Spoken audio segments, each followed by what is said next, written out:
Most pregnant women drink water in a wrong way. Hi, నేను మీ అమ్మాజాన్, wellness coach. So నా dream అయితే 1,00,000 పీపుల్కి nutrition wise and life style wise rectifications చేసి హెల్తీగా ఉండేలా చేయడం. Mostly pregnant women water consume చేసే విధానం కారణంగా చాలా డిఫరెన్షియేషన్స్ వస్తాయి వీళ్ళ బాడీస్లో.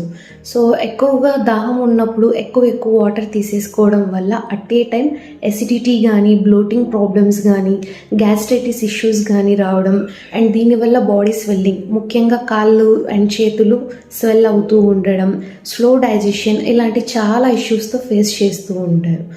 సో జనరల్గా అయితే స్లోగా వాటర్ని సిప్ చేస్తూ ఉండాలి, సిప్ బై సిప్. అంటే అట్ ఏ టైం హెవీగా గ్లాసెస్ ఆఫ్ వాటర్ తీసుకోకుండా ఒక 20 to 30 మినిట్స్ లేదా 30 to 40 మినిట్స్కి ఒక్కసారి స్మాల్ అమౌంట్స్లో వాటర్ తీసుకోవడం వల్ల మనకి అసిడిటీ ప్రాబ్లమ్స్ కానీ లేదంటే బ్లోటింగ్ ఇష్యూస్ కానీ రాకుండా ఉండడానికి హెల్ప్ చేస్తూ ఉంటుంది.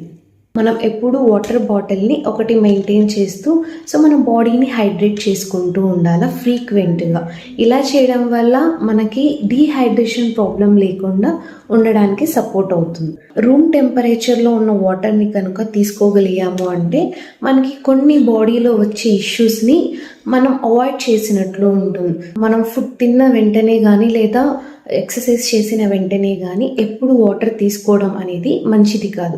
సో ఇది అవాయిడ్ చేయడం అనేది చాలా best thing. So mostly pregnant women మీరు ఈ ప్రాసెస్ని కనుక ఫాలో అయ్యారు అంటే మీరు డే అంతా హైడ్రేటింగ్గా ఉంటూ మీ బేబీని కూడా హెల్తీగా అండ్ హైడ్రేట్గా ఉంచుకోవడానికి హెల్ప్ అవుతుంది. Thank you.